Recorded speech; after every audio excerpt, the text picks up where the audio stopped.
They told you your money was safe. They told you the system was built to protect you. But what if the government decided that saving your own wealth was a federal crime? In 1933, they stole the gold. In 2024, they are stealing the value. Inflation isn't an accident. It's a calculated wealth transfer from your pocket to theirs. We are living through a slow-motion robbery, orchestrated by the very institutions you trust. From Executive Order 6102 to the digital currency trap, the playbook hasn't changed. The Great Confiscation never ended. It just evolved. They don't need to seize your property physically anymore. They can delete it with a button press. You are about to discover the history they conveniently left out of your textbooks. This is the story of the greatest heist in history, and why your bank account is next. Right now, you believe your property is yours. You believe that if you work hard, save your earnings, and protect your family, the law is on your side. But what if I told you that in the land of the free, saving the wrong kind of money was once a federal crime? In 1933, the US government stole more wealth from its own citizens than any foreign enemy ever did. In one single stroke of a pen, an entire generation lost 70% of their purchasing power. They didn't lose it to a market crash.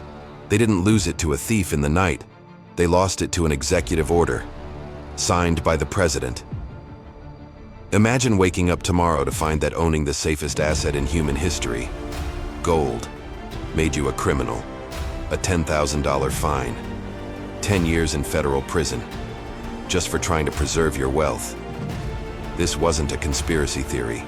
It was the law. And while schools teach you about the Great Depression, they conveniently skip the part where the government solved its debt problem by looting the savings of private citizens. They call it monetary policy.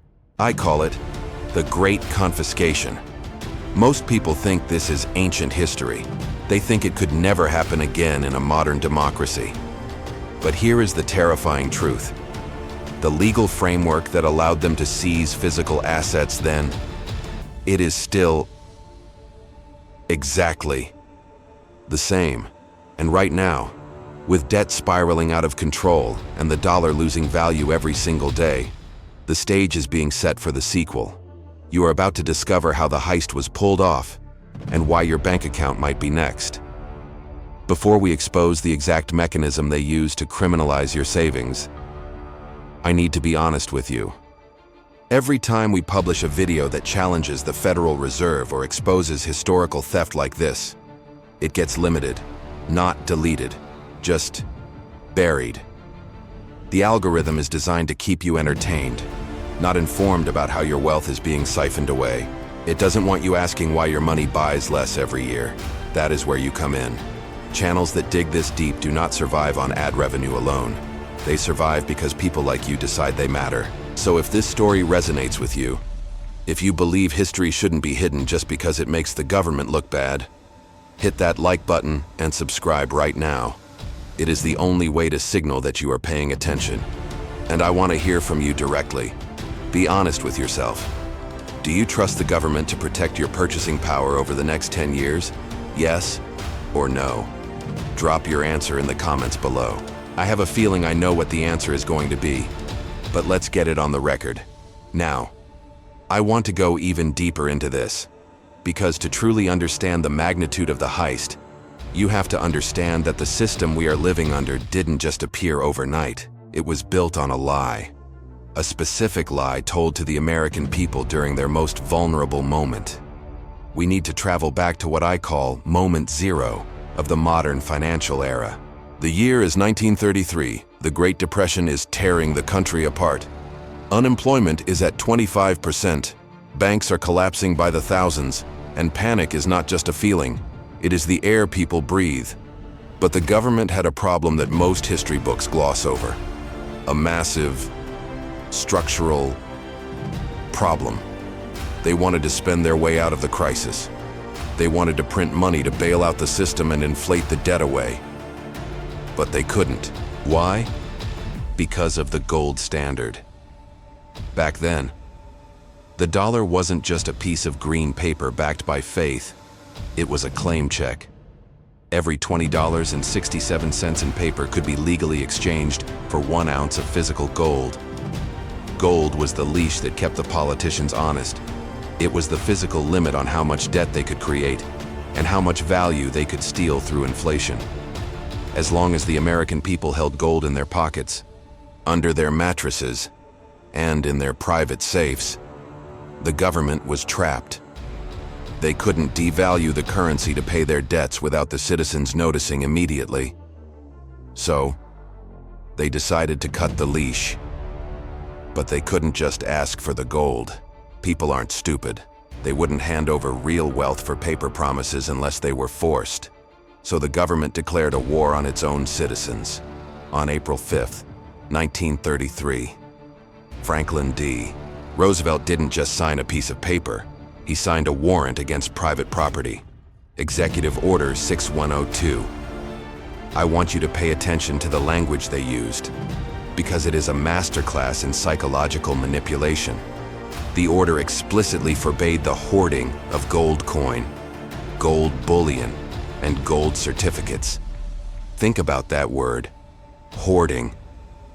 They took the prudent act of saving money, of protecting your family's future against uncertainty, and rebranded it as an act of selfishness against the state. They framed the saver as the villain and the spender as the patriot.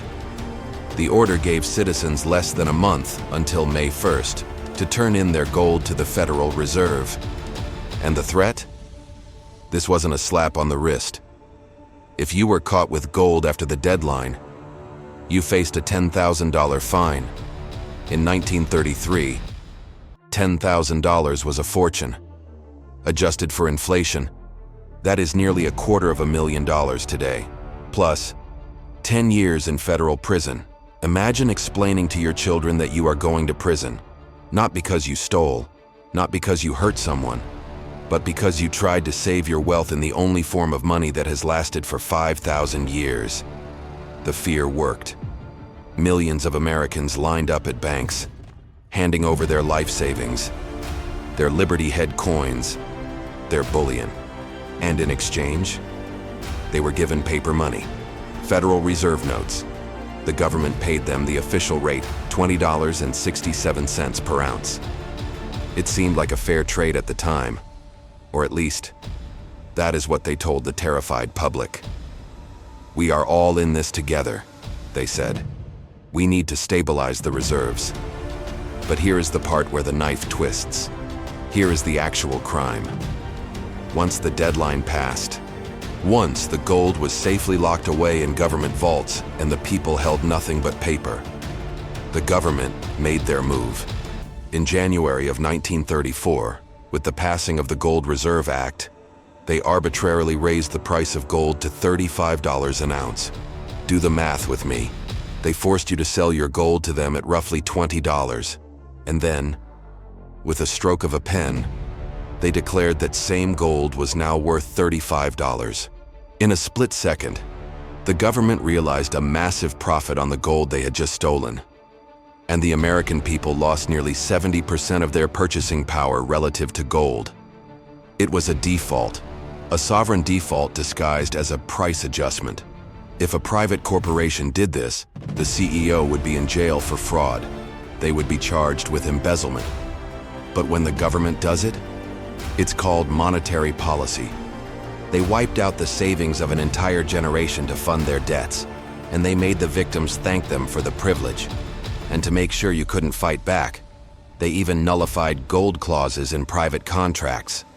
If you had a contract that said, "Pay me in gold," to protect yourself against inflation, the Supreme Court ruled that contract void.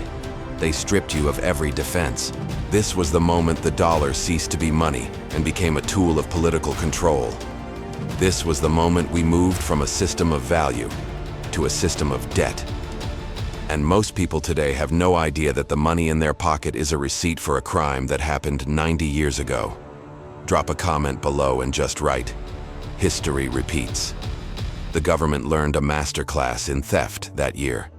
They realized that seizing physical assets at gunpoint, or with the threat of prison, is messy. It creates panic. It requires logistics, vaults, guards, and trucks.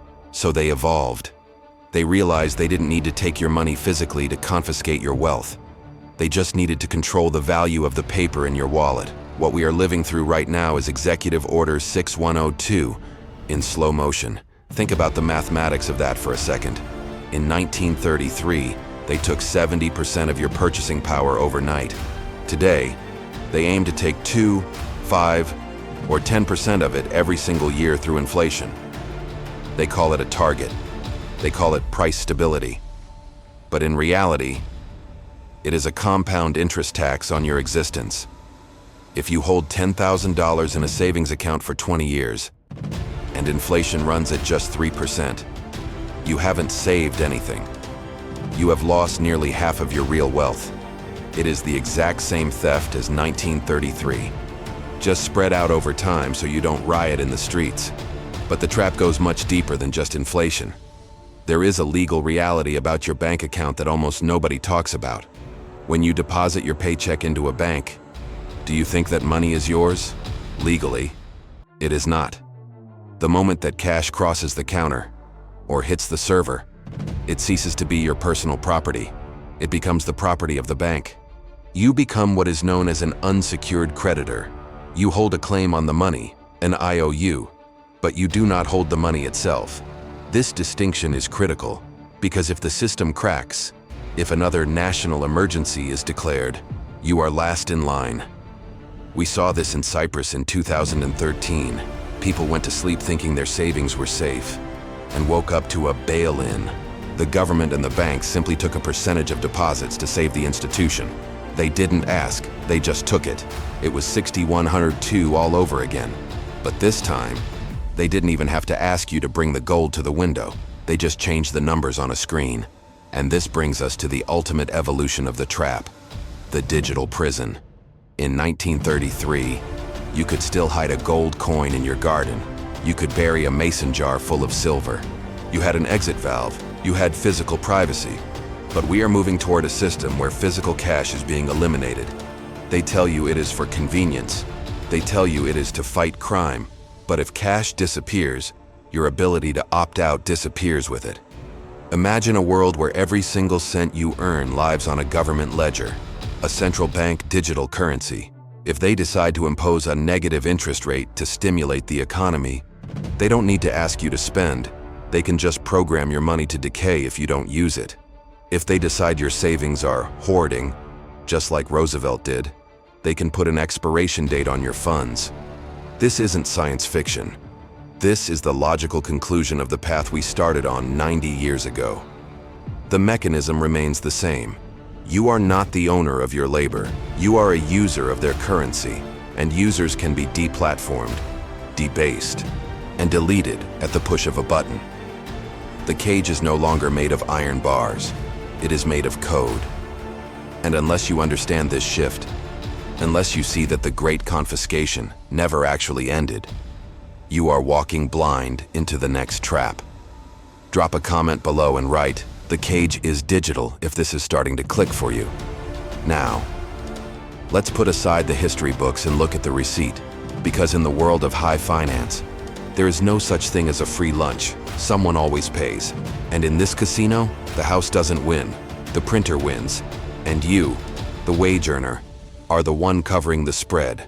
I want you to visualize a specific scenario to understand the scale of the crime committed against you.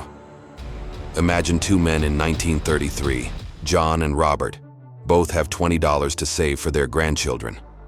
John follows the law. He turns in his $20 gold coin to the government and receives a $20 paper bill. He puts that bill in a safe deposit box and leaves it there for 90 years. Robert, on the other hand, is a criminal. He ignores the executive order. He takes his $20 gold coin, which contains roughly 1 ounce of gold, and buries it in his backyard. Fast forward to today. John's grandson opens the safe. He finds the $20 bill. Technically, it is still money. But what can it buy? Maybe a pizza, maybe a few gallons of gas. The value has evaporated. The purchasing power has been annihilated by 99%. Now Robert's grandson digs up the backyard. He finds the gold coin.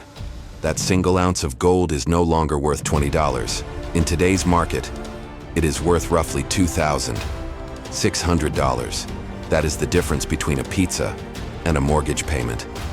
That gap, that massive destruction of value for the rule follower and massive preservation of wealth for the rule breaker, is not an accident. It is the invisible tax.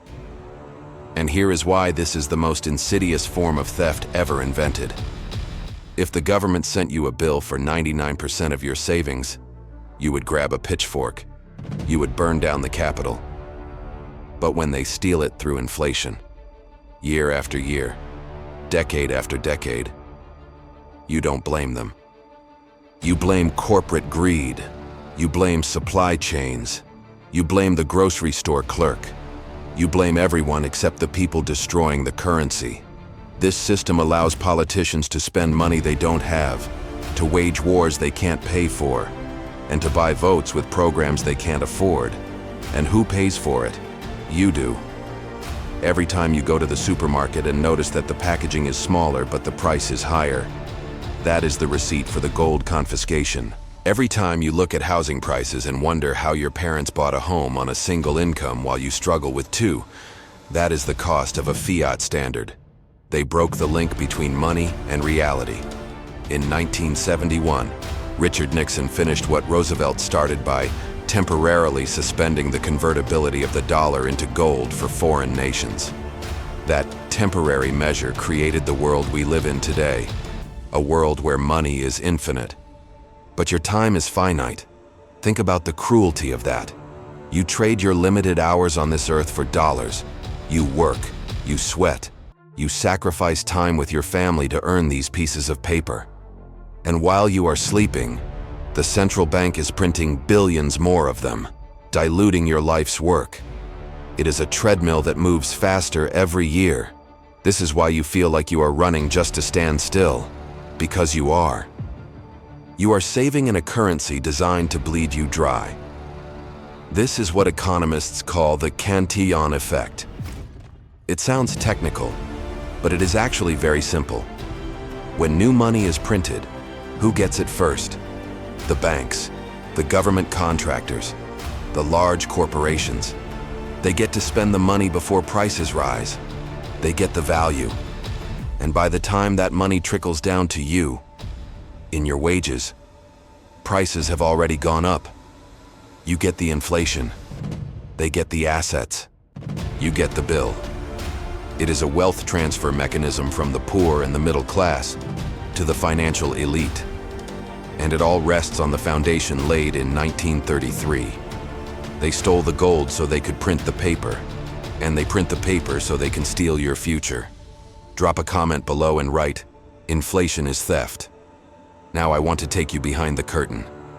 Because understanding the theft is one thing, but understanding who benefits is where the whole picture comes together.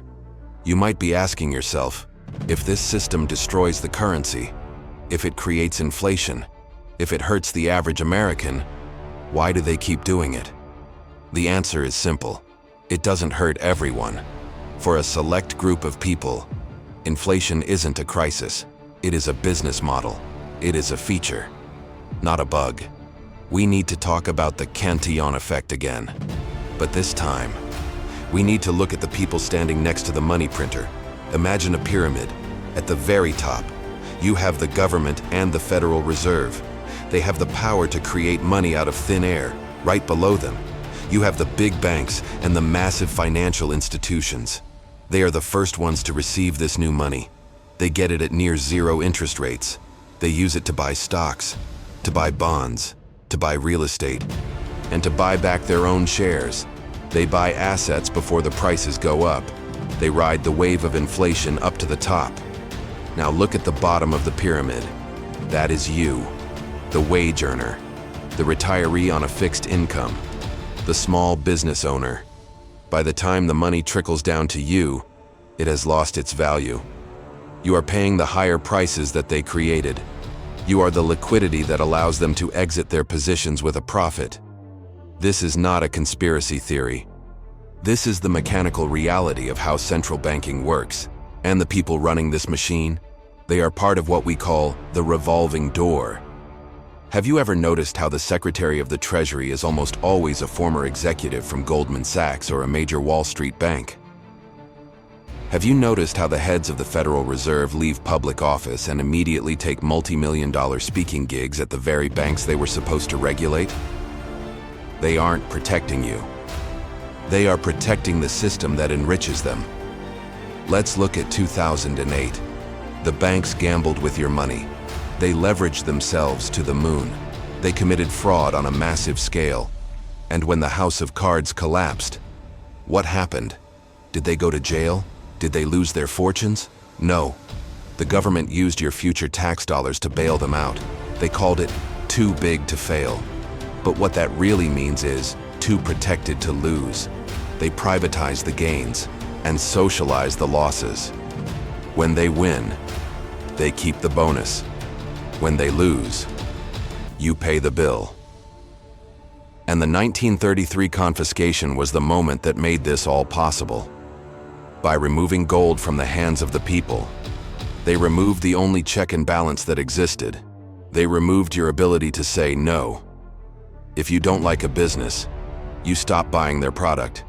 But you cannot stop using the dollar. You are forced to use it by law. You are forced to pay taxes in it. And you are forced to watch as they debase it to fund their wars, their corporate subsidies, and their own power. This creates a society where success is no longer determined by how hard you work or how much value you create. It is determined by how close you are to the money spigot. If you are a hedge fund manager borrowing cheap money to flip houses, you get rich. If you are a young couple trying to save a down payment for one of those houses, you get crushed. The game is rigged against the saver. It is rigged against the prudent. It is designed to force you into the casino. They want you to gamble in the stock market just to keep up with inflation. They want you to take on debt just to maintain your standard of living. Because a population in debt is a population that can be controlled. A population that owns nothing and relies on the state for everything is a population that will never rebel. This is the ultimate goal of the system built in 1933. It wasn't just about gold, it was about dependency. And the people at the top of the pyramid? They are betting that you will never figure out how the trick is done. They are counting on your ignorance. They are counting on you fighting with your neighbor over politics. Instead of looking up and seeing who is robbing both of you, drop a comment below and write, "The game is rigged." Now, I know exactly what you are thinking. You are thinking that this machine is too big to break. You are thinking that if the government, the Federal Reserve, and the biggest banks in the world are working together, you are powerless. But that is exactly what they want you to think. Apathy is their best friend. If you believe you are a victim, you will act like one. You will keep your head down, keep saving in a melting currency, and hope for the best. But here is the truth. You do not need to destroy the Federal Reserve to save yourself. You do not need to wait for a political revolution. You just need to stop playing their game by their rules. The Great Confiscation of 1933 taught us one undeniable lesson. If you do not hold it, you do not own it. So, what can you actually do? How do you opt out of a rigged system? First, you must change your definition of saving. For the last 50 years, we have been trained to believe that saving means hoarding US dollars in a bank account. But we now know that dollars are not a store of value. They are a medium of exchange. They are meant to move, not to sit. If you leave your life's energy sitting in fiat currency, you are letting them steal from you every single night while you sleep. You need to convert your paper into hard assets, assets that cannot be printed, assets that have no counterparty risk. I am talking about gold. I am talking about silver. I am talking about land.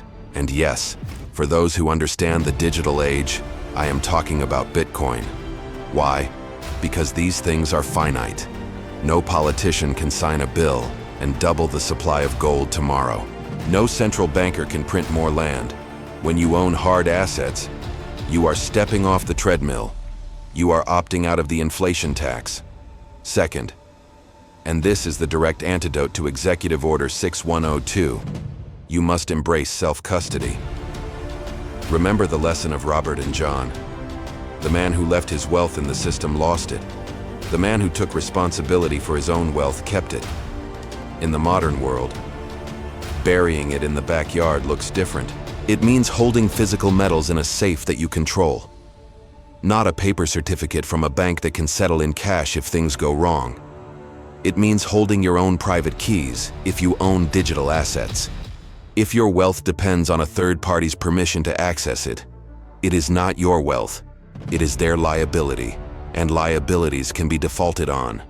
Third, you need to become allergic to debt that buys liabilities, and strategic with debt that buys assets. The system is designed to keep you in bad debt, credit cards, car loans, consumer spending. That is modern-day serfdom. You are working to pay interest to the masters of the universe. Kill that debt, starve them of that revenue. But understand that in an inflationary environment, holding fixed-rate debt against a hard asset, like a mortgage on a home, is actually a way to short the dollar. You borrow money that is worth a lot today, and pay it back years later with money that is worth much less. That is how the rich play the game. They use the system's inflation against itself. Finally, you need to educate yourself. This video is just the start. They rely on financial illiteracy. They rely on you not understanding what quantitative easing means. They rely on you accepting that 2% inflation is good for you. It is not. It is a slow death. When you understand the language of money, their spells stop working. You stop listening to the news anchors telling you that inflation is transitory. You look at the money supply chart, and you know they are lying. You become dangerous to the system, not because you are violent, but because you are independent. You cannot control what the Federal Reserve does. You cannot control who is in the White House, but you can control where you store the fruit of your labor. You can choose to be John, who trusted the system and lost everything. Or you can choose to be the person who takes their sovereignty back. The doors to the cage are open. You just have to walk out. Drop a comment below and write, "I am taking control." If you have watched this far, you are not here by accident. 90% of the people who clicked on this video clicked off in the first minute. They went back to scrolling, back to the distractions, back to the comfortable lie that the government has everything under control. But you stayed. You listened, and that tells me something important about you. You are part of the minority that actually wants to know how the sausage is made, even if it makes you lose your appetite. You now possess a piece of history that explains almost everything wrong with the economy today. You understand that the inflation eating your paycheck isn't an accident. It is a policy. It is the continued aftershock of a robbery that happened 90 years ago. And once you see that, you can never unsee it. You are now awake in a financial system designed to keep you asleep. So here is what I need you to do. If this video opened your eyes, if it gave you the vocabulary to explain why you feel poorer despite working harder, hit that subscribe button, not for the algorithm, but because we are building a community of people who refuse to be victims of financial repression. This channel exists to arm you with the truth they leave out of the textbooks. Drop a like to help this signal cut through the noise. And most importantly, I want to know who made it to the finish line. Comment below with the phrase, "sound money." Let the algorithm know that we demand honest money again. Now, you understand how they stole the wealth by printing money, but you need to understand why they need to print so much of it. Where does all that counterfeit capital actually go? It goes to fund a machine that thrives on conflict. The end of the gold standard was the beginning of the forever war. There is a video right here that explains the military-industrial complex and how it drains your wallet to fund conflicts you never voted for. It is the other half of this puzzle. Click it, and I'll see you there.